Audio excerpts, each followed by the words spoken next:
सभी को नमस्कार। इस छोटे से वीडियो में मैं डिस्कस करने जा रहा हूँ 68 बीपीएससी मेंस से जो पेपर फर्स्ट और सेकंड जीएस का होता है उसमें कुछ पैटर्न चेंज किया गया है बीपीएससी के द्वारा। और इस क्वेश्चन पूछने के नए पैटर्न अब ये है कि जो पेपर फर्स्ट होगा उसका जो पहला क्वेश्चन होगा उसमें शॉर्ट आंसर क्वेश्चन होगा। ये जीएस पेपर फर्स्ट की बात कर रहा हूँ जिसमें कि history, DI and current affairs रहता है। फिर जो क्वेश्चन नंबर आपका जो फोर्थ रहेगा जो करंट अफेयर्स से रहेगा, जो चौथा नंबर क्वेश्चन रहेगा ये भी आपका शॉर्ट आंसर क्वेश्चन रहेगा। इसी तरह जो है ना अगर आप आइएगा सेकंड पेपर में तो सेकंड पेपर में भी जो जिसमें कि पॉलिटी है, इकोनॉमिक्स है, ज्योग्राफी है और साइंस टेक है, इसमें जो पहला सेक्शन का जो पहला क्वेश्चन होगा वो शॉर्ट आंसर क्वेश्चन का होगा। फिर इसी में जो तीसरा सेक्शन होगा, दूसरा सेक्शन जो होगा जिसमें कि इको ज्योग्राफी पूछता है, यहाँ भी आपका शॉर्ट क्वेश्चन आंसर पूछा जाएगा क्वेश्चन नंबर फोर्थ में। और जो इसका जो क्वेश्चन नंबर आपका सेवन्थ होगा जो साइंस टेक का होगा, यहाँ भी आपका शॉर्ट आंसर क्वेश्चन पूछा जाएगा। तो मैं इस लेक्चर में ये जो शॉर्ट आंसर क्वेश्चन कैसे लिखा जाए इसका मैं 5-6 मोड आंसर डिस्कस कर रहा हूँ, खासकर पॉलिटी का और एक करंट अफेयर्स का। बाकी सारे वीडियो में भी ऐसे कई सारे हिस्ट्री का, इकोनॉमिक्स का मैं शॉर्ट क्वेश्चन आंसर डिस्कस कर दूंगा ताकि आप लोग का इसका जो ना कि मामला सॉल्व हो जाए। क्योंकि काफ़ी कॉल में से आ रहा है कि शॉर्ट आंसर कैसे लिखा है, तो इसको मैं बारी बारी से मोड आंसर डिस्कस करके आप लोग को बता रहा हूँ कि इसको आप कैसे लिखेंगे। हाँ, एक चीज़ और कहना भूल गया कि अभी जैसे कि जो शॉर्ट आंसर क्वेश्चन पूछा जाएगा, एक क्वेश्चन में कितने रहेंगे ये भी फिक्स नहीं है कि बीपीएससी बताएं। लेकिन हाँ, जैसा कि लास्ट बार जो 67 में जो ऑप्शनल का पेपर हुआ था उसमें जो शॉर्ट आंसर में किसी में 4, किसी में 5, किसी में 2 ऐसा करके पूछ दिया था।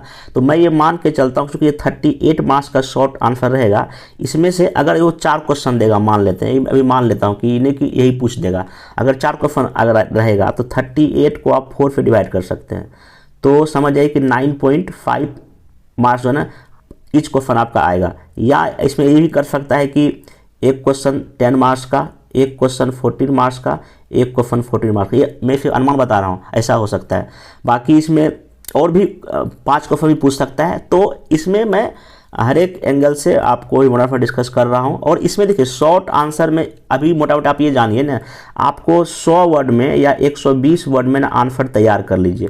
और ऐसा लगभग आपको कम 50 तैयार तो करना ही पड़ेगा एग्जाम में जाने से पहले। और मैं इसी यूट्यूब पर 50 लगभग बता दूंगा, शॉर्ट आंसर में 50 जो बहुत ही मोस्ट इंपॉर्टेंट होगा, हिस्ट्री का, पॉलिटी का, इकोनॉमिक्स का, साइंस टेक का, करंट अफेयर का, मैं सब यहाँ डिस्कस करूँगा। अधिक तनाव लेके जाते हैं क्योंकि बहुत सारा कमेंट या में से इस बात को लेकर शॉर्ट में कैसे लिखा है इसको कोई बताता नहीं है। मैं अगर मेरा वीडियो देखिएगा तो मैं कई जगह ना जब बिहार करंट अफेयर पढ़ाता हूँ उसमें भी शॉर्ट आंसर के बारे में डिस्कस किया हो, तो मैं बाकायदा मोड आंसर ही आप लोग को बता देता हूँ ताकि आप लोग जल्दी इसको कर पाएँ। तो आइए जो आज का मोड आंसर मैं कवर करता हूँ।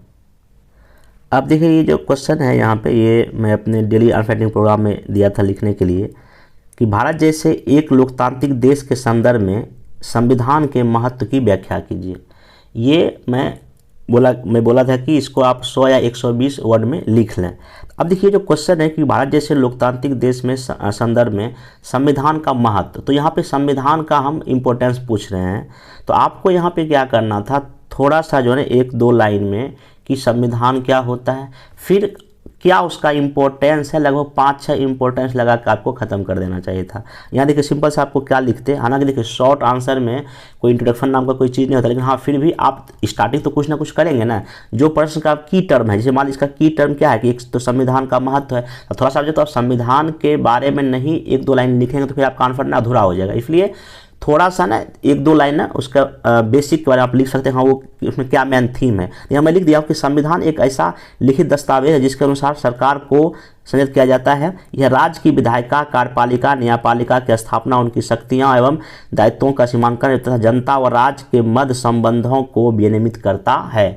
ये हो गया आपका क्वेश्चन के बारे में। अब फिर यहाँ पे इसका फिर डायरेक्ट आ गया महत्व में लिख दीजिए सिंपल कि यह किसी राज्य के स्वरूप को निश्चित करता है। जैसे कि आखिर अगर मेरा देश एक धर्मनिरपेक्ष देश है या लोकतांत्रिक धर्मनिरपेक्ष देश है या हम लोग सोशलिस्ट है, ये कौन बता रहा है हमको? ये हमारे देश का संविधान हमको बता रहा है कि मेरा देश कैसा है। तो पहली बात तो ये है कि किसी भी देश का संविधान वहाँ के नेचर को बताता है। दूसरा आप क्या लिखेंगे, संविधान ही सरकार के अलग अलग अंगों पर एक तरह कंट्रोल करता है, उन्हें तानाशाह होने से रोकता है। हमारे देश में अगर सरकार के ऊपर अगर किसी का अगर प्रेशर या दबाव है तो सबसे बड़ा क्या है, संविधान ही है। संविधान के बाहर कोई नहीं है। तो पहला दूसरा बात तो ये हो गया। तीसरा आप इसमें लिख सकते, संविधान ही नागरिकों के फंडामेंटल राइट और उसके कर्तव्यों की रक्षा करता है। अगर आपका फंडामेंटल कोई अगर छीनता है तो आप किसके जरिए कहाँ जाएंगे, सुप्रीम कोर्ट? आप आर्टिकल 32 के जरिए ही तो जाएंगे सुप्रीम कोर्ट। इसका मतलब सोर्स कहाँ से आ रहा है, पावर का सोर्स कहाँ से आ रहा है, आपका संविधान दे रहा है। दूसरा, यह शासकों की इच्छाओं पर कंट्रोल लगाता है और विधि के शासन को सुनिश्चित करता है। विधि के ऊपर कोई नहीं है, कानून के ऊपर कोई नहीं है। ये आर्टिकल 14 भी आप लोग पढ़े होंगे। दूसरा, संविधान एक ध्रुव तारे के समान है जो शासक को हमेशा दिशा निर्देश देता है और उसका मार्गदर्शन करता है, क्या करना है क्या नहीं करना है, ठीक ना। अगला, अगर आप डीपीएसपी की बात देखें, डीपीएसपी में वो सारे प्रावधान है जो इस देश की सरकार को कहता है कि आप गरीबों के लिए काम कीजिए, सोशल और इकोनॉमिक लेवल पर इंडिया बेहतर हो उसके लिए काम कीजिए। तो वही चीज़ हमें बताने की कोशिश किया जा रहा है। यह सरकार के विभिन्न अंगों के बीच संबंध बनाए रखता है और उनमें मतभेदों को भी स्पष्ट करता है। संविधान एक आईना है जिसमें देश के भूत वर्तमान भविष्य की झलक दिखाई पड़ती है। संविधान एक जड़ दस्तावेज के रूप में नहीं बल्कि यह एक निरंतर गतिशील है और आवश्यकता पड़ने पर इसमें संशोधन भी किया जा सकता है। वर्तमान युग में संविधान के बिना एक अच्छा प्रशासक संभव नहीं है। निष्पक्ष संविधान होना ही सब कुछ नहीं होता है, उसके साथ साथ संविधानवाद का भी होना बहुत ही आवश्यक है। संविधान मतलब कि उसके अकॉर्डिंग लोग चले, ठीक ना। तो आप ऐसे करके जो आंसर को खत्म कर सकते। देखिए हो गया खत्म आंसर। ये चूंकि ये शॉर्ट क्वेश्चन में आप इसमें और अभी आप क्या लिखेंगे, ये मुश्किल से लगभग 100 वर्ड के आसपास होगा। कुछ मैंने कमेंट भी किया कि इसको कैसे लिखा। मैं कल के वीडियो में बताया था, जब मैं ये बता रहा था कि 60 ईयर की तैयारी आप कैसे करें, तो वहाँ पे मैं शॉर्ट आंसर डिस्कस किया था। तो कई लोग कहे कि इसको कैसे करके दिखाइए। तो यहाँ पर आप इसे सीख सकते हैं कैसे एक शॉर्ट आंसर लिखें। अगर यहीं पर अगर क्वेश्चन आ जाए कि दूसरा कोई क्वेश्चन आ जाएगा, प्रस्तावना को लेकर आ जाए या फंडामेंटल राइट, अगर मतलब सिंपल आ गया कि आर्टिकल 21 और सुप्रीम कोर्ट की व्याख्या, अगर आर्टिकल 20 और सुप्रीम कोर्ट की व्याख्या अगर आ जाए, सिंपल आपको क्या करना है, इसको अगर 100 वर्ड में लिखना होगा तो सबसे पहले आप आर्टिकल 21 में क्या है वो लिख देंगे, ठीक है ना। उसके बाद लिखेंगे आफ्टर इंडिपेंडेंस, आज़ादी के बाद जब सुप्रीम कोर्ट ने आर्टिकल 21 को किस तरह से विस्तारित किया है, आपको कुछ जजमेंट का नाम लिख के और फिर ख़त्म कर देना है, ठीक ना। तो बस ये तो आपको प्रैक्टिस करना पड़ेगा। देखिए कोई भी चीज़ आपको एक बार दो बार बता देगा कि हाँ आप ऐसे करें, लेकिन आपको फिर जब तक प्रैक्टिस नहीं करेंगे मेंस में तो फिर कैसे होगा। नेक्स्ट चलते हैं, यहाँ पे एक और क्वेश्चन लेते हैं। हाँ ये देखिए पॉलिटी का ही, विधि के शासन से आप क्या समझते हैं, स्पष्ट कीजिए कि यह विचार भारत के संविधान में कैसे परिलक्षित होता है। ये भी शॉर्ट है, इसको भी 100 या 120 वर्ड में आप आराम से लिख सकते हैं। जब इस तरह क्वेश्चन अगर शॉर्ट में आएगा तो आपको सिंपल पहले क्या करेंगे, इसको डिफाइन करेंगे कि विधि का शासन क्या होता है, फिर आप बताएंगे इंडिया के संविधान में कहाँ कहाँ ये जो हमको दिखाई पड़ता है। तो सिंपल है, आप आराम से 100 वर्ड में कैसे लिखें इसको देखिए। पहला तो आपको दिखाना पड़ेगा विधि का शासन होता क्या है। लिखिए विधि का शासन क्या होता है, कानून का शासन का मतलब है कि विधि या कानून ही सबसे बड़ी है, यह सभी लोगों पर समान रूप से लागू होता है। अब यहाँ पे एक एवी डायसी ने कहा था विधि के शासन का 3 मेनली सिद्धांत की व्याख्या किया, जिसमें पहला है कि कानून ही सर्वोच्च है। आप लिख दीजिए किसी व्यक्ति को कानून के उल्लंघन के लिए दंडित किया जा सकता है, कानून पर कोई नहीं है, चाहे वह राष्ट्रपति, प्रधानमंत्री या कोई भी हो। देश में कानून समानता लाना और संविधान की व्याख्या अथवा अन्य कानूनी विषयों पर न्यायाधीश का निर्णय अंतिम या फरमान होगा। तो ये विधि का शासन है। अब यहाँ पे है कि ये तो फर्स्ट पार्ट हो गया। अब यहाँ पे है कि ये कहाँ कहाँ हमारे संविधान में परिलक्षित होता है। तो अब यहाँ पे विधि के शासन में आप देखिए, यहाँ पे सिंपल सी बात है कि कानून की सर्वोच्चता इसमें होता है, कानून की निश्चितता होती है, विधि के समानता होता है, स्वतंत्र न्यायपालिका, व्यक्तिगत स्वतंत्र अधिकार, ये सब कहीं ना कहीं जो है ना विधि के जो है ना शासन के अंतर्गत ही आपका आता है। अब आप इसमें लिख सकते हैं कि भारत में विधि का जो शासन है, राज्य के तीनों अंग जो कार्यपालिका, विधायिका, न्यायपालिका विधि के अनुसार ही कार्य करती है। विधि के शासन के अंतर्गत ही व्यक्ति संबंधी स्वतंत्रता जैसे कि वाक एवं अभिव्यक्ति स्वतंत्रता, समानता का अधिकार, प्राणोदैहिक स्वतंत्रता का अधिकार, यहाँ पर कुछ आर्टिकल 14 जिक्र कर सकते हैं। तो ये सब कहीं ना कहीं विधि के शासन के अंतर्गत ही शामिल है। राज्य के कर्मचारियों द्वारा संवैधानिक सीमाओं के अंदर अपनी कार्यपालिक शक्तियों का प्रयोग, अगर उनके द्वारा शक्तियों का प्रयोग नहीं किया जा सकता, सीमा से अधिक किया जाता है, तो जनता न्यायालय के खिलाफ उनके खिलाफ जा सकती है। फिर विधि के शासन के तहत विधि के उल्लंघन करने वाले को दंडित किया जाएगा।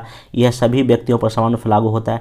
कि भारतीय बाल 1973 में सर्वोच्च न्यायालय ने विधि के शासन को संविधान का मूल ढांचा भी घोषित किया। आप ये भी जिक्र कर सकते हैं, निष्कर्ष है विधि के शासन की प्रसन्नता और सार्थकता बनाए रखने के लिए शासन के तीनों अंगों को अपने कार्य अधिकार का प्रयोग करना चाहिए। तो आप ऐसे करके इसको आंसर को लिख सकते हैं। अगर इसमें और अगर कुछ आर्टिकल जोड़ सकते हैं कि विधि का आर्टिकल 14 बता दिया, और भी जैसे कि आर्टिकल इसमें 15 है, 16 है, और DPSP कुछ बातें इसमें लिख सकते हैं। लेकिन इतना लिखेंगे ये भी आपका सफिशिएंट है।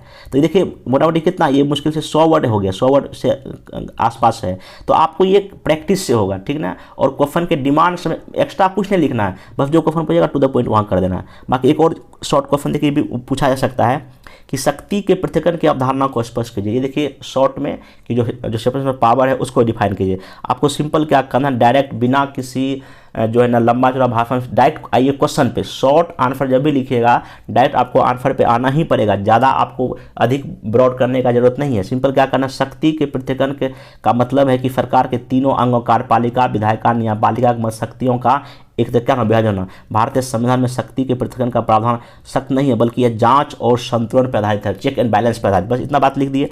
उसके बाद आप यहाँ पर आर्टिकल अगर जिक्र कर सकते हैं तो एक बार आर्टिकल 50 जिक्र कर दीजिए। बाकी यहाँ लिखिए संविधान का लक्ष्य सामाजिक न्याय को सुनिश्चित करना अथवा समाज में समानता और स्वतंत्रता का सुनिश्चित करना है। इस उद्देश्य की प्राप्ति के लिए सरकार के तीनों अंगों के मध्य संतुलन बनाने पर जोर दिया गया है ताकि जन कल्याण के मुद्दे पर मिलकर कार्य किया जा सके। अब यहाँ देखिए क्या है कि क्वेश्चन चूंकि था कि अब उसका पूरा कॉन्सेप्ट समझ आता है, कॉन्सेप्ट का थोड़ा सा वर्णन कर दीजिए। जाँच और संतुलन के साधन पहले विधायिका पर नियंत्रण होता है, न्यायपालिका पर, विधायिका पर नियंत्रण, न्यायपालिका पर न्यायाधीशों पर महाभियोग और उन्हें हटाने की शक्ति दिया गया संसद को, कार्यपालिका पर विधायी प्रक्रिया के तहत अविश्वास प्रस्ताव प्रश्न काल ये शून्यकाल का है, ठीक ना। फिर कार्यपालिका को नियंत्रण न्यायपालिका कैसे लगाएगा, मुख्य न्यायाधीश और अन्य न्यायाधीशों की नियुक्ति होता है। विधायिका पर प्रायोजित कानून के तहत कानून बनाने की शक्ति है।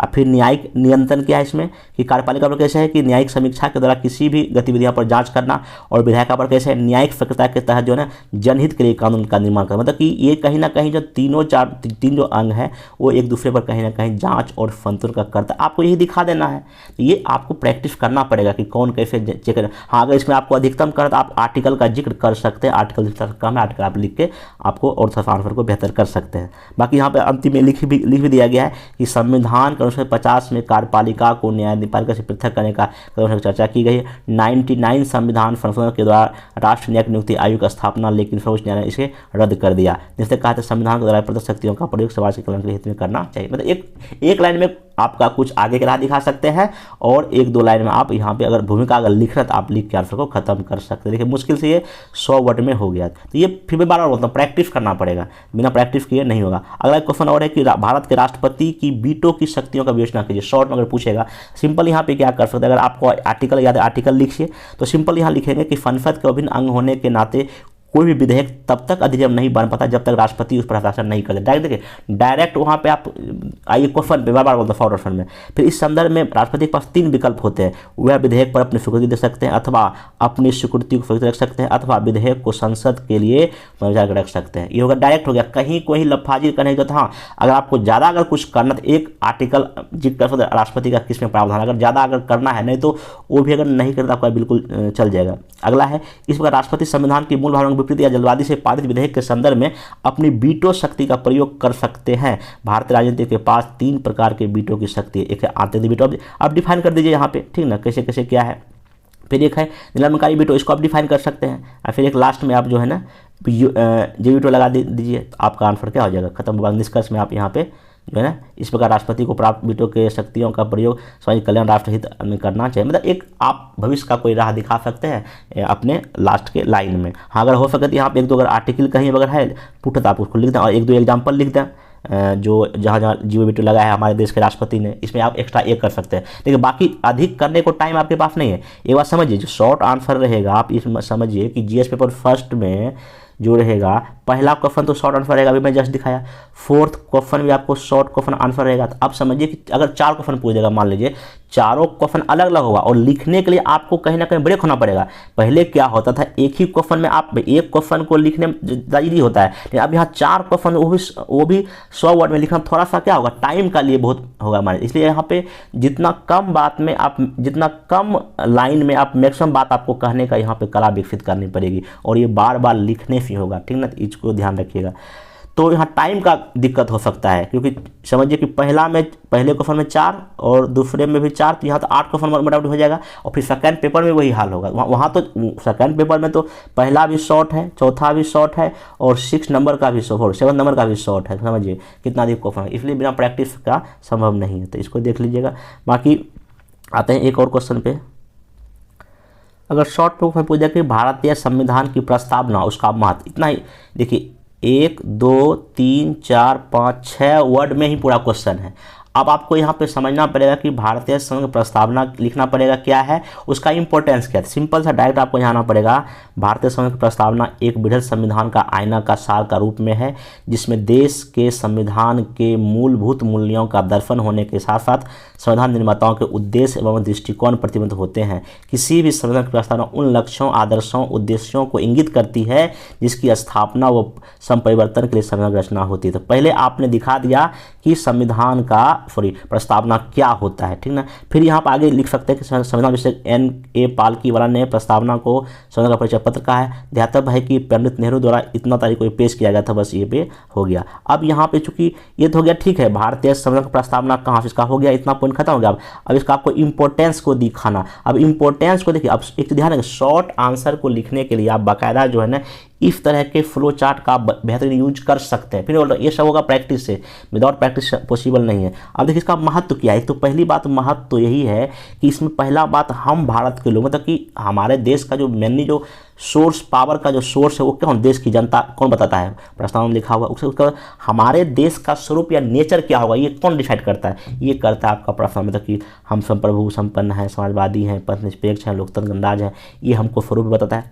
अगला यहाँ पे इसका महत्व है कि ये कहीं ना कहीं हमारे देश का क्या उद्देश्य है उसको भी कहीं ना कहीं बताने की कोशिश, जैसे कि स्वतंत्रता, अभिव्यक्ति की, विचार की, विश्वास की, धर्म की, उपासना की, न्याय, 3 तरह के न्याय, समानता की बात और बंधुता।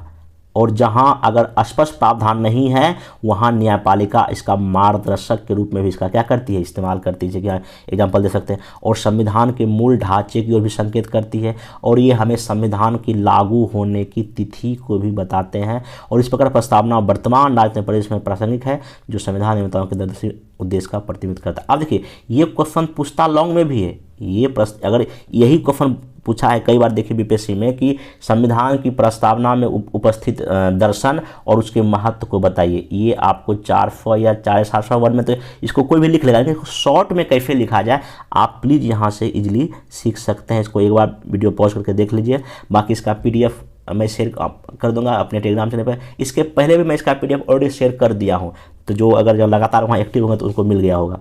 तो बाकी अगला क्वेश्चन चलते हैं। हाँ, एक और है कि भारतीय संविधान क्या है, भारतीय संविधान की प्रमुख विशेषताओं का क्या कीजिए, वर्णन कीजिए। अब ये भी 100 वर्ड में आपको लिखना है। तो सिंपल आपको डायरेक्ट पहले संविधान क्या होता है दिखा दीजिए, यहाँ पे देख लीजिए इसको वीडियो पॉज करके, क्या होता है इसका परिभाषा है। फिर यहाँ चूँकि संविधान की क्या मेन विशेषता है, आप देखिए विशेषता को सिंपल सा जो है ना यहाँ पे दिखा सकते हैं फ्लो चार्ट में, कि लिखित है, लचीला है, शक्ति का पृथक्करण है। ये तो आसान क्वेश्चन है। ऐसे करके बाकी 1 2 3 4 जो भी आपको पॉइंट 5-6 पॉइंट दिखाई पड़े, आप उसको एक पेज में जितना डेटा डायग्राम से आराम से लिख देखिए। यहाँ भी शॉर्ट आंसर में भी आप फ्लो चार्ट बना सकते हैं, ठीक ना। तो ये लेकिन बस वही बार आपको करना पड़ेगा, लिखना पड़ेगा।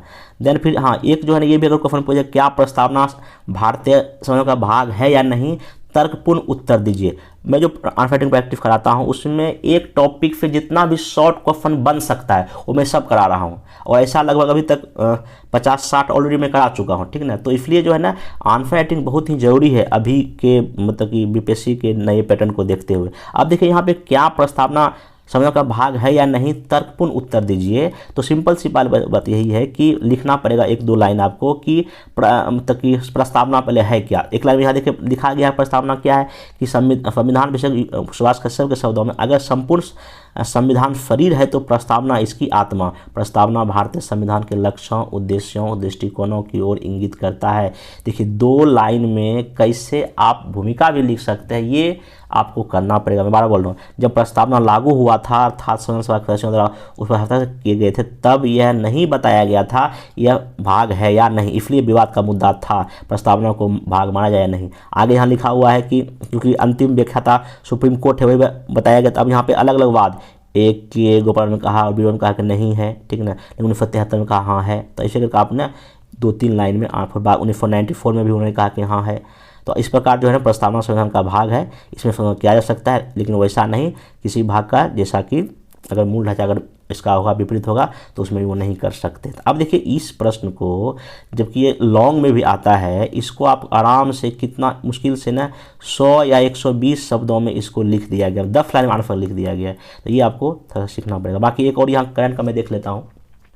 अगर क्वेश्चन शॉर्ट में करंट का पूछ देगा कि सार्क संगठन की सफलता में बाधक के क्या तथ्य हैं, आखिर क्या वजह है कि आज से 30 साल पहले लगभग ये स्थापित हुआ है, सार्क बना है, तब से ये उतना अधिक सफल नहीं होगा जितना कि और भी क्षेत्रीय संगठन सक्सेस हुआ है। इसमें से आपको मेनली क्वेश्चन का थीम क्या है, बाधक तत्व और सार्क। तो आपको सिंपल सा इसमें क्या करना, पहले सार्क के बारे में 30 लाइन दीजिए, बाकी 70 लाइन इसके क्या बाधक तत्व दीजिए, आपका आंसर कंप्लीट होगा। अगर डायग्राम बन जाए तो और भी सोने पे सुहागा हो जाएगा। अब देखिए यहाँ पे दक्षिण एशियाई क्षेत्रीय सहयोग सार्क 8 देशों का एक समूह है, जिसके मध्य सामाजिक, आर्थिक, सांस्कृतिक सहयोग को बढ़ावा देने के बनाया गया था, लेकिन विभिन्न विवादों के कारण सार्क की प्रासंगिकता कम होती जा रही है और भारत सार्क के विकल्प रूप में बिमस्टेक की तरफ देख रहा है। अब देखिए ये जो भूमिका लिखा गया है, भूमिका समझ क्या है, ये समझ आंसर ही है, उसी में सब बात लिख दिया गया है। फिर यहाँ पे सार्क का उद्देश्य, अब देखिए उद्देश्य भी यहाँ बता दिया गया है। अब फिर यहाँ क्या बाधक तत्व है, देखिए लिखा गया, पहला, सार्क अपने उद्देश्य की प्राप्ति में सफल रहा है। सार्क की स्थापना के 37 साल बाद भी मात्र 18 बार से इसका मीटिंग हुआ है। सार्क सदस्यों के अंतर्देशीय व्यापार मात्र 5% है, उसमें भी भारत सर्वाधिक निर्यात करता है तथा बिग ब्रदर्स की भूमिका में रहा है। 50% व्यापार सिर्फ भारत से होता है। कनेक्टिविटी नहीं है, संचार संपर्क आधारभूत ढांचे का बिल्कुल नहीं, क्या है यहाँ पे अभाव है। FTA पर समझौता 2005 में हुआ, लेकिन अभी तक इसका इम्प्लीमेंटेशन नहीं हुआ। हालांकि 2005 में सार्क मुक्त व्यापार से साप्ता हुआ है, लेकिन इसको खास इसका कोई असर नहीं हुआ है। सबसे बड़ा बात तो भारत पाकिस्तान के संबंध में तनातनी, सीमा विवाद, आपसी विश्वास में कमी, आतंकवाद, मादक तस्करी, क्षेत्र में परमाणु प्रसार का खतरा इत्यादि समस्याओं का 2016 के बाद से ही सार्क का कोई सम्मेलन आयोजित नहीं किया गया है। इस प्रकार सदस्य देशों के आपस में बातचीत कर विवाद को समाप्त कर सम्मेलन को आयोजित करना चाहिए, जिससे दक्षिण एशिया में आर्थिक, राजनीतिक, सांस्कृतिक संबंध मधुर हो सके। तो अब ये भी देखिए आप 100 के आसपास से लगभग होगा शब्द, तो इसको भी IR को भी आप ऐसे लिख सकते हैं। और लेकिन हाँ बाबू ना, इसके लिए आपको प्रैक्टिस है, बिना प्रैक्टिस का नहीं होगा, ठीक ना। तो ऐसे करें इसको, अभी पॉलिटी और मैं एक IR को कफन देगा। बाकी नेक्स्ट वीडियो में जब आऊँगा तो हिस्ट्री में, जैसे कि हिस्ट्री में खास करके शॉर्ट आंसर कहाँ बनेगा, जैसे पूछेगा मौर्य कला के अंतर स्थापत्य कला की विशेषता, आपको सिर्फ वहाँ पे सिंपल मौर्य कला का दिखा देना है कि प्राचीनतम है, ठीक ना, यहीं से कला का विकास होता है और इसके तहत जो स्थापत्य कला की विशेषता को हम निम्न में देख सकते हैं। बस स्थापत्य कला लिख के उसका विशेषता 1 2 3 4 5 6 7 पूरी बना दीजिए, और अगर हो सकता बगल में एक डायग्राम बना दीजिए, खत्म। अगर पूछेगा कि आपका कि बिहार में किसान आंदोलन में चंपारण का क्या महत्व है, तो चंपारण का क्या महत्व, उसको भी शॉर्ट में कि पहली बार गांधी जी का आगमन हुआ, सत अहिंसा का प्रयोग हुआ, तो भाई 5-6 पॉइंट वहाँ से आप आराम से निकाल सकते हैं। या अगर क्वेश्चन पूछ देगा, मान लीजिए कि 1857 की क्रांति के तत्कालिक कारण, 1857 क्रांति तत्कालिक कारण, अगर ये 100 वर्ड में पूछे इसको आराम से आप लिख सकते हैं। या आप क्वेश्चन पूछ देगा कि जो कांग्रेस का जो स्थापना हुआ है, कांग्रेस की स्थापना से संबंधित कुछ सिद्धांत था उस समय, तो उस सिद्धांत का व्याख्या करें, ये भी पूछ सकता है। तो क्वेश्चन शॉर्ट में कुछ भी, व्यक्तिगत सत्याग्रह पूछ सकता है शॉर्ट क्वेश्चन,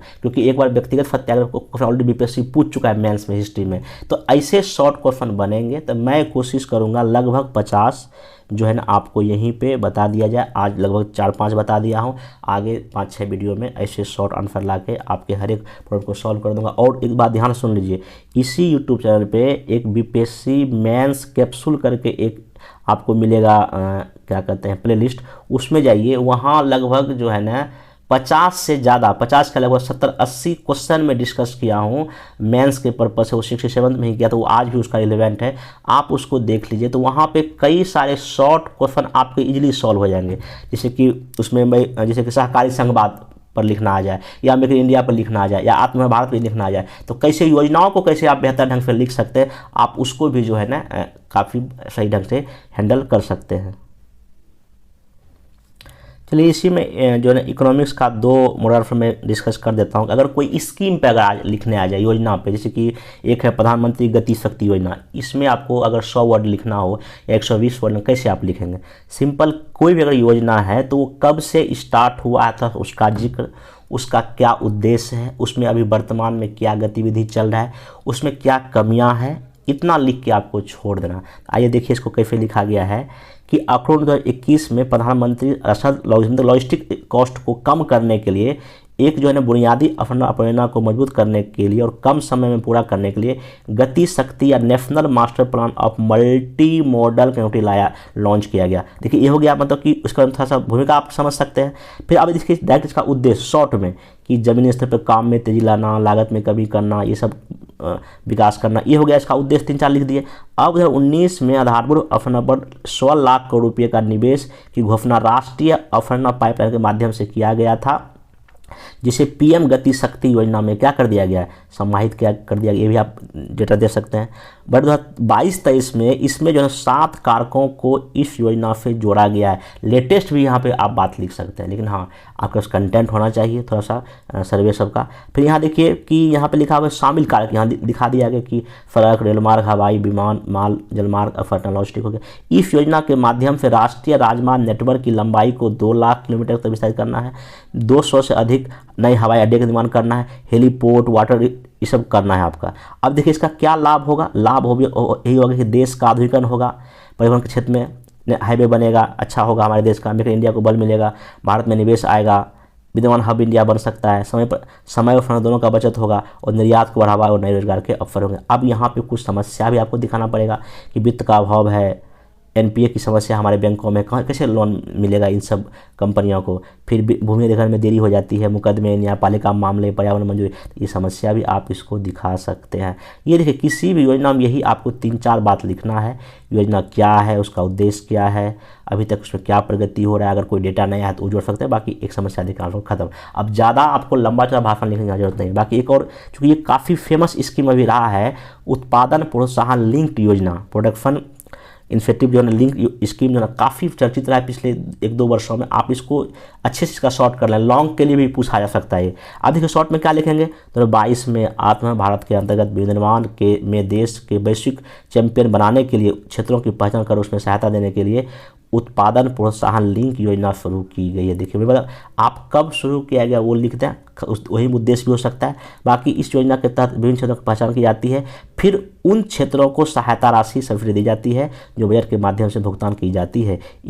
इसका जो है अलग अलग मामला विभाग होता है, ठीक है। अब यहाँ पे इसका मेन उद्देश्य देखिए यहाँ लिख दिया गया, उच्च आयात मतलब आयात को कम करना, निर्यात को बढ़ावा देना, नए रोजगार, यही सब है, विदेशी कंपनियों के निवेश को आकर्षित करना, ये सब है। बाकी यहाँ पे कौन कौन सा इस योजना में क्षेत्र शामिल अभी तक किया गया है, आप इसको अगर याद है तो लिख दें, मोबाइल फ़ोन, इलेक्ट्रॉनिक उपकरण, चिकित्सा, ये सब। बाकी योजना का लाभ क्या, भारत को एशिया का वैकल्पिक वैश्विक निर्माण हेतु केंद्र बनाने में मदद करेगा, बड़े निवेश आएंगे, रोजगार में वृद्धि होगा, ठीक है ना, स्टार्टअप का बढ़ेगा, आर्थिक विकास होगा और देश के जीडीपी में उद्योग हिस्सा भी बढ़ेगा। बाकी परिणाम देखिए पिछले जब से लागू हुआ है तब से इसमें ना अभी तक लगभग 45,000 करोड़ रुपया निवेश आ चुका है, 3 लाख रोजगार आ चुके हैं और प्रोत्साहन तक 800 करोड़ रुपये दिया जा चुका है। लेकिन इसमें भी कुछ ना कुछ चुनौती, जैसे कि हम जो निर्यात करेंगे तो और देश तो मना करेगा, तो यहाँ पर आप लिख सकते हैं कि कहीं ना कहीं आपका फर्म है, फर्म प्रधान उद्योग के विपरीत पूंजी, इसमें पैसा काफ़ी अधिक लगता है। 1-2 बात नेगेटिव लिख के आप आंसर को ख़त्म कर सकते हैं। देखिए ये कितना आपको एक पेज में, मतलब ये 100 से लगभग में 100 और 120 वर्ड में मैक्सिमम होगा, आप कैसे आंसर लिख सकते हैं, आप इससे बहुत कुछ सीख सकते हैं। तो आज के इस लेक्चर में मैं क्या किया, पॉलिटी का, एक IR का और बाकी इकोनॉमिक्स का मैं मोनोफर डिस्कस किया। अब नेक्स्ट जब वीडियो आऊँगा तो मैं उसमें आपका हिस्ट्री का अच्छे से करूँगा। बाकी जिनको भी 68 के लिए जो है ना अगर मेंस आंसर राइटिंग प्रोग्राम करना हो तो पर डे 5 क्वेश्चन मैं इसी तरह का शॉर्ट और लॉन्ग दे रहा हूँ, तो और ऐसे भी पर डे करा रहा हूँ। तो अगर ज्वाइन करना, नीचे नंबर दिया आप उससे बात कर सकते हैं। बाकी जिनका 68 नहीं हुआ है, 69th मेंस के लिए भी आपको भी लगना चाहिए, उनका भी प्रोग्राम चल रहा है। तो जिनको भी लगता है कि नहीं हमको करना चाहिए तो आप नीचे नंबर पर कॉल करके पता कर सकते हैं। तो बाकी अब नेक्स्ट वीडियो में मिलेंगे, और बाकी इसमें और भी मेंस के रिलेटेड कई सारा जो है ना हम लाएंगे ताकि आप लोग को फ़ायदा हो, खास करके कुछ ऐसे का भी बाकी कुछ करंट अफेयर्स का वीडियो 68 के जो काफ़ी, क्योंकि बहुत सारा कॉल वैसे 68 को लेके आ रहा है, तो वो भी आएगा, तो वीडियो देखते रहिएगा जो आएगा। और बाकी जो ना जो भी PDF चाहिए, टेलीग्राम नीचे एक लिंक दिया गया, वहाँ ज्वाइन करिए। टेलीग्राम पे मैं शॉर्ट आंसर पहले भी कई भेज चुका हूँ, इंग्लिश और हिंदी दोनों। वहाँ जो मैं बोलना भूल गया, ये जो वीडियो बना रहा हूँ उसका इंग्लिश का ऑलरेडी ना शॉर्ट आंसर मैं टेलीग्राम पे शेयर कर दिया हूँ, बहुत दिन पहले कर दिया था, तो मैं फिर से आज कर दूंगा। तो टेलीग्राम ज्वाइन करिए, वहाँ पे काफ़ी सारा कंटेंट खासकर मेंस के रिगार्डिंग उसमें आता रहता है, चाहे एसे हो या मेंस का हो या पेपर कटिंग हो, तो वो आप उसको फॉलो करके आप अपनी तैयारी को जो है ना पूरा कर सकते हैं। बाकी अब मिलेंगे नेक्स्ट वीडियो में। Thank you.